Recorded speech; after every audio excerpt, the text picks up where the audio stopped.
Whenever I turn the camera on to film these videos, I get a bit of a jump scare because it's just like books everywhere. I'm surrounded and I couldn't be happier. But welcome back, guys. We're here today with one of my favorite videos to film and apparently one of your favorite videos to watch, which makes me so happy. Once again, I'm using my little prompt jar, choose my TBR for the month of August. Wow, that's kind of scary. August. As per usual, I will be picking out 8 prompts and choosing 8 books that match those prompts, and hopefully I'll read all those books in August. Will I actually read them all? I don't know, but I'm gonna try. Also, quickly before we get into it, I've had a few people asking me if I can do one of those all of the books on my physical TBR videos, which I must say, I love watching those. Tell me why it's so satisfying just seeing the books on people's physical TBR. So I can totally understand why you guys want me to film one. However, I don't really feel like I can film one of those because you guys see my entire physical TBR every time I film one of these videos. Like, this is it, guys. To be fair, there are some books behind the back here as well, so you can't quite see all of them, but this is it. This is the physical TBR. Personally, I don't like having too many books on my physical TBR. It just makes me feel overwhelmed. I don't really know why. That's just how I feel. Like, this is the absolute max. Even this is kind of stressing me out because there are books on the other side. Like, at the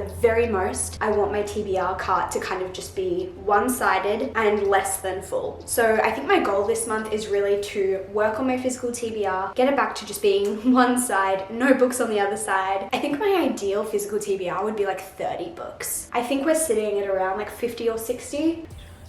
Yeah, I'm sitting around 50 at the moment, so I'd love to cut that down a bit, but that's not the point of this video. So let's get into the actual prompts. I don't even know what I'm in the mood for at the moment, so I guess we'll just see what the prompt jar chooses for me. Starting off with prompt number 1, we have flowers on the cover. That should be fairly easy because I feel like so many books have flowers on the cover. Okay, I feel like this is perfect. We have Foul Lady Fortune by Chloe Gong. This has, are they cherry blossoms? I could be wrong. I feel like it's set in Shanghai, so I feel like that would make sense, but equally, I could be very wrong. Forgive me if I'm incorrect. This is probably one of the only books that I have been really itching to read recently. I feel like it's just been on my TBR for too long. At first, I really was like, I'm gonna read these Violent Delights and these Violent Ends before I read this, because I know that they are connected. But I've just got to the point where I'm like, I know that if I keep telling myself that, I'm not gonna do it because it's kind of like creating more barriers for myself. So I think I'm just gonna go straight into this. Is that a mistake? I'm unsure. Please let me know if I if I absolutely need to read these Violent Delights first. I know that I could spoil a few things for myself by going into this, but I think it's its own separate story. If it's like oh, you should read it, but like you don't have to,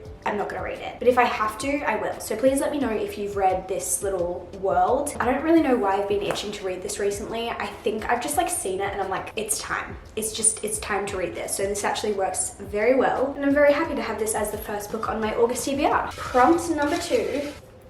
A book written by multiple authors. Ooh, we could do Never Never by Colleen Hoover and Taryn Fisher. We could do Something Wilder by Christina Lauren, because Christina and Lauren are 2 separate ladies. Those are the ones that are really sticking out to me right now. Which one would I rather? Maybe we'll do Something Wilder by Christina Lauren. This has been on my TBR for quite a while, and I really want to focus on reading books that I've had on my TBR for a while because I feel like I neglect them. Once they've been on there for like over 6 months, I feel like the chance of me reading them gets less and less. So I really want to make an effort to read the ones that have just been there for a while. So let's do this one. I feel like for me, Christina Lauren books are very hit and miss. I loved Love and Other Words, but I did not like The Unhoneymooners. What else have I read by them? I've read Josh and Hazel's Guide to Not Dating, which I liked, but I didn't love. I haven't read The Soulmate Equation. I don't think I've read anything else by them. I DNF'd The Half Night Stand. So I'm really unsure how I'm going to feel about this. It sounds really fun to me. I've heard that it's like more of an adventure rom-com type of thing, and that just sounds fun to me, so I'll let you guys know. Prompt number 3. A book you thrifted. This is a great one because a lot of the books that I thrift, I put off reading. I think in my head, I'm like, oh, I didn't like pay that much money for them, so like I don't feel that guilty about not reading them. That is a bad mindset to have. I could do The Perfect Wife. I could do One Day by David Nichols. I should do this. I should. This has been on my TBR for I think over a year now, and it's on my list of 23 books I want to read in 2023, which I need to prioritize because there are still definitely some books on there that I haven't read yet. I could do The Immortalists. I could do Ready Player One, which is another one that I've been really wanting to read recently. I could do Ninth House. That's another one that I think has been on my TBR for over a year now. I could do Boy Swallows Universe. I could do Dark Places. See what I mean about like, if I thrift them, they stay on my TBR for a long time. I think I'm gonna go with One Day by David Nichols because this is one that I've really been meaning to read for a while. Here's my little story with this book. My auntie has the most beautiful library in her house, and when I was visiting for Christmas, maybe like 2 Christmases ago, I can't exactly remember when, I was just like sitting in her library. We were talking about books. We were kind of comparing our thoughts on some of the books that we had both read, and she said, have you read any David Nichols books? And I said no, and she said, I think you would really like his books. And I just kind of like filed that away in my head for another time. Then a few months later, I was at the Lifeline Book Fest and I came across this, which is written by David Nichols, and I think this is one of his most popular books. I do think it is a movie as well, but I came across this and I was like, oh, this looks stunning. I picked it up and I put it on my TBR, and then I also picked up The Light We Lost by Jill Santopolo, and that book and this book get compared quite a lot from what I've heard. Even on the physical books, they're like blurbed to be like, if you're a fan of this, you'll enjoy this. And I read that and I did not like that. I did not like it at all. And I think not enjoying that book and knowing that they get compared so much, I got really scared to read this one. Since then, I've kind of put it off, but I need to give it a chance. I need to let it have its moment, not compare it to something else. I don't know too much about this book. I know it's about 2 people who meet one night, and I'm assuming they just had a really great connection, but the next day they have to go their separate ways. And then it says, so where will they be on this one day next year and the year after that and every year that follows? And I think it spans like 20 years or something. Yeah, 20 years, 2 people. And I don't know if they meet up on the same day every year or if it's just more so like following their lives and if they happen to interact again. Like, I don't know. I feel like it's going to be a heavy romance. It's going to be a deep emotional romance, which I do really enjoy. I haven't been vibing as much with rom-coms lately, so maybe this is what I need. We'll see. It's time. I need to read this month and get it off my physical TBR. Moving on, prompt number 4, a book you haven't heard many reviews about. Down on this like side of my TBR cart, I have a few books that have been sent to me by authors or publishers, and pretty much all of these are books that I just haven't heard many reviews about. So I think I'm gonna pick one of these. I think the one that has been like standing out to me the most and the one that I've kind of been wanting to read the most is this one. This is the book. It is so beautiful. Like, the cover is stunning. Am I just choosing it over the other books in that corner because of the cover? Potentially. But authors out there, if you're watching, you're probably not, but if you are, your cover makes or breaks. I feel like there are so many times when I walk into a bookstore and if I see a book that has a cute cover, even if I haven't heard a lot of reviews about it, I'm probably gonna pick it up and at least read the back and like have a look into it. But I'm just obsessed with this cover. It's giving cowboy romance. Maybe not cowboy, but like horse riding. It's called Unstable by Carrie and it's about a girl who is forced to move to Newport, Rhode Island for the summer to live with her dad. She likes to read, she's trying to save money and avoid phone calls from her mother at all costs. Interesting. Then she finds a job at a horse barn. That's kind of fun. She meets some friends, she meets a guy. I'm assuming that's the guy that she has a romance with. Based on that synopsis, it's giving YA. I could be wrong, but honestly it looks like a lot of fun. And I love reading books that I haven't heard any reviews about because I don't have any sort of expectation or prejudice going into it. I haven't got anyone else kind of swaying my opinions on it. So I'll let you guys know how this goes. I think it's also a little bit of a shorter one. Yeah, it's under 300 pages, so I'll keep you guys updated. Prompt number 5.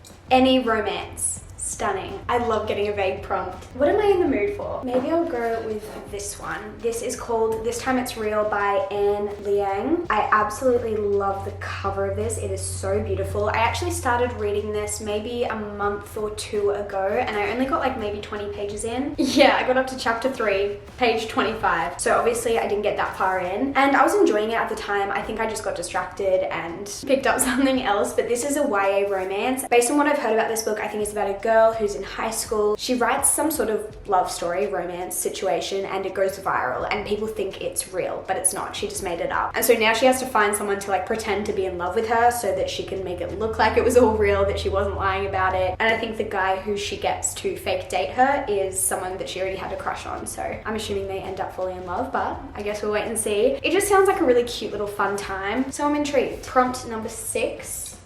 No pictures on the cover, just words.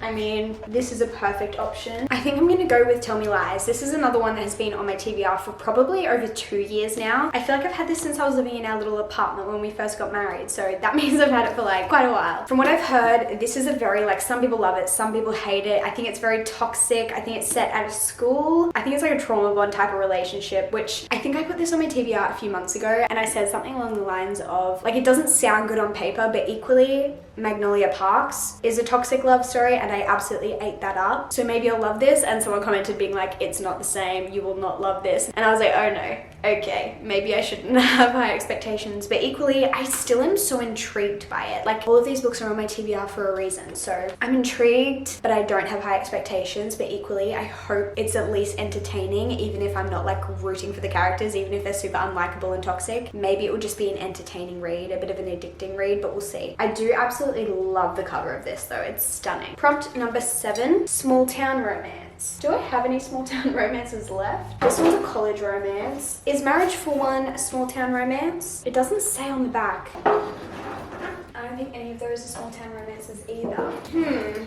What do I do? Is More Than Words a small town romance? It doesn't say. See, here's the thing. There could be multiple small town romances in here, but I just don't know. I don't really have a lot of romance options in general on here anymore, which is pretty crazy. Guys, I don't know. Maybe I need to find one on my Kindle. I'm just gonna go on my Kindle app on my phone because I have it here with me. Okay, I think I found a Kindle book that I'm gonna read, or gonna add to my TBR at least. It's a small town romance that I've seen a lot of people talk about, but I just for some reason have never picked it up. It's also on Kindle Unlimited, and it's called Tattered Stars by Catherine Cowles. I assume it's a series. Yes, it is. Oh, I'm so intrigued. I hope I really enjoy it. It looks like it's going to be a pretty emotional romance. Apparently it's about a girl who's returning back to a small town where she's from, and like where, I don't know if it's her first love, but like someone who she was really in love with. And I guess they might have like a second chance romance. We'll see. Again, I'll keep you guys updated. Okay, last prompt. Ooh. A book talk viral book. And there are so many options for this. I could do Marriage for One. I could do Tomorrow. I could do Babel. Those are probably the ones that stand out the most to me. Which one has been on my TBR for the longest? I think I'm gonna do Marriage for One. How many times have I put this book on my TBR? I'm unsure. Quite a few times. But maybe this will be the month that I finally read it.